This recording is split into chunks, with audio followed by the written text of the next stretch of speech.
Support comes from the Missouri Forest Products Association, saluting Earth Day on April 22nd with an ongoing commitment to help offset carbon emissions with sustainable harvesting of Missouri forests. Details at choosewood.com. From the St. Louis Public Radio Newsroom, this is The Gateway. It's Tuesday, October 6th. I'm Wayne Pratt. Medical officials have touted contact tracing as one of the best tools to help contain the spread of coronavirus. Tracking down potentially infectious people and isolating them can keep others from getting sick.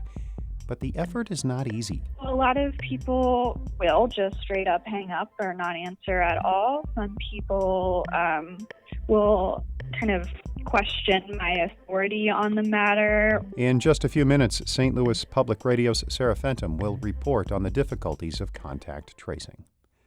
Some coronavirus restrictions are being eased in St. Louis County.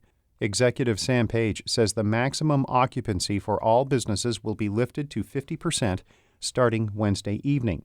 St. Louis County had been requiring businesses to limit occupancy to 25%. Page adds residents are still dying every day from COVID-19, and people must stay vigilant. Even as we see this progress, I must point out, this is not a celebration, and it's certainly not a time to let our guard down. I know this has been a long road, but this virus is still very much among us. St. Louis County will also allow high-contact sports among high schoolers if districts submit a safety plan to the Department of Public Health. Districts must have plans in place for screening and quarantining student-athletes if they get sick. The U.S. Census will collect responses until the end of this month, and there is still a large gap between self-response rates in St. Louis City and St. Louis County. St. Louis Public Radio's Eric Schmidt reports on what is driving that divide. 53% of city residents have responded to the census, compared to 76% in the county. The disparity is mostly driven by low numbers in North St. Louis. In some parts, only a quarter of residents have responded. Charles Bryson chairs the St. Louis Complete Count Committee. He says the city had difficulty reaching some residents because the census collected responses online. The problem was a lot of people on the north side of the city, as we've seen not only in this situation with St. Louis Public Schools, don't necessarily have internet access or good internet access. Bryson says total responses to the census are likely higher after the Bureau conducted in-person follow-ups. That data has not been released yet. I'm Eric Schmidt, St. Louis Public Radio. The candidates for Illinois' 13th congressional district seats have debated for the first time in this election campaign. Incumbent Republican Rodney Davis and Democratic challenger Betsy Dirksen-Lodrigan spent most of last night's hour-long debate arguing about health care. Dirksen-Lodrigan repeatedly mentioned Davis's votes to repeal the Affordable Care Act, with Davis contending that he has always fought to protect people with pre-existing conditions. There's absolutely no way that I'm going to support a plan that's not going to include pre-existing condition coverage. Quit lying. And yet you did. Davis supported the American Health Care Act in 2017, which would have replaced the Affordable Care Act. That bill passed in the House, but came up one vote short in the Senate. FactCheck.org says the replacement bill would still have guaranteed coverage for pre-existing conditions, but would have allowed insurance companies to charge some people with those conditions higher premiums. The 13th district includes parts of the Metro East. Missourians have until tomorrow to register to vote in November's election. The deadline follows campaigns to mobilize voters throughout the country. St. Louis Public Radio's Kayla Drake reports. People who want to vote can register on the Missouri Secretary of State's website. Mail-in applications must be postmarked by Wednesday, October 7th. Or people can register in person at a local election authority's office, the Department of Motor Vehicles, or a public library. Nancy Miller is the co-president of the League of Women Voters of St. Louis. She says people seem energized to vote this election. You know, the Black Lives Matters and the marches against guns, and there have been so many issue-oriented things that have occurred that have just made people want something else. As of Friday, 130,000 more Missouri residents are registered to vote than at that time in 2016. I'm Kayla Drake, St. Louis Public Radio.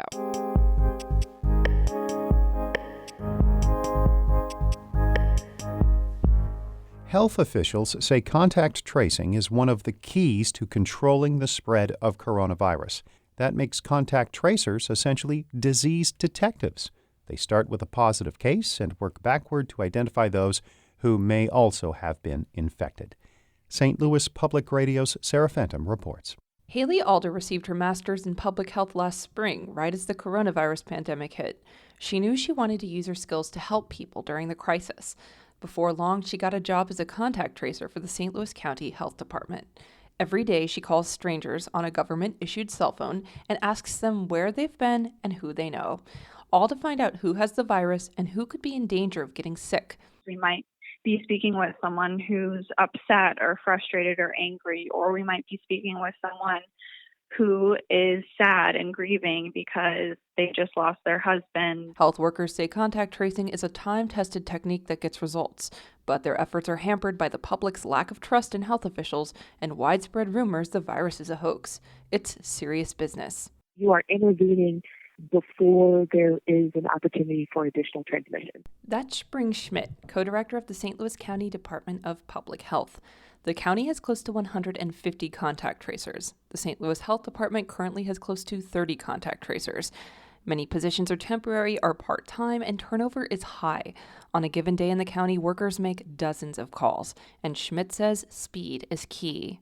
That is our best opportunity to control transmission, to find other people who are exposed and get them quarantined or isolated. Contact tracers call people who have tested positive for the coronavirus to identify their contacts. That's people they've been within 6 feet of for 15 minutes or more.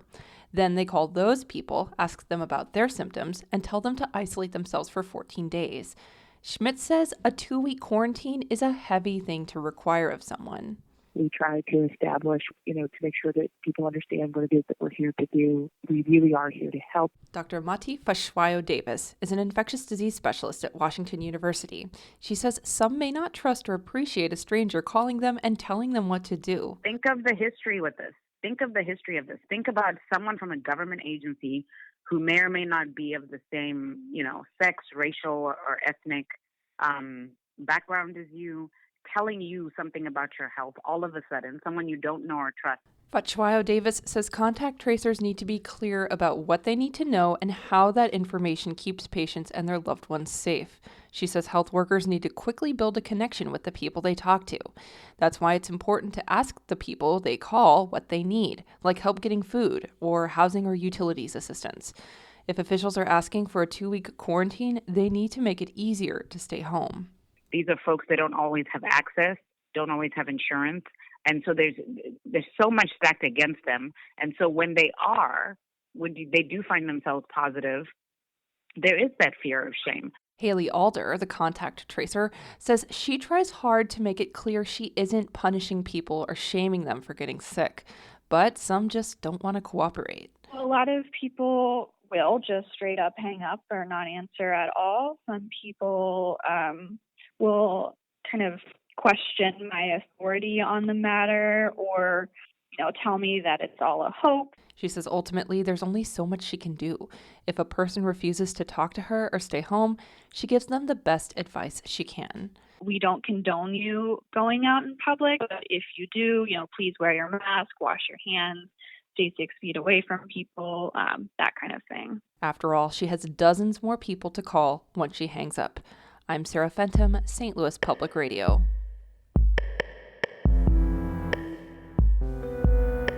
David Casares edited that report. Shula Newman is the executive editor of St. Louis Public Radio. Music by Ryan McNeely of Adult Fur.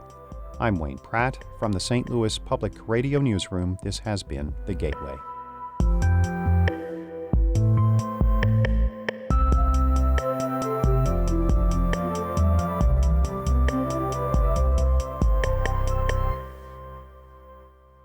Support comes from the Missouri Forest Products Association, saluting Earth Day on April 22nd with an ongoing commitment to help offset carbon emissions with sustainable harvesting of Missouri forests.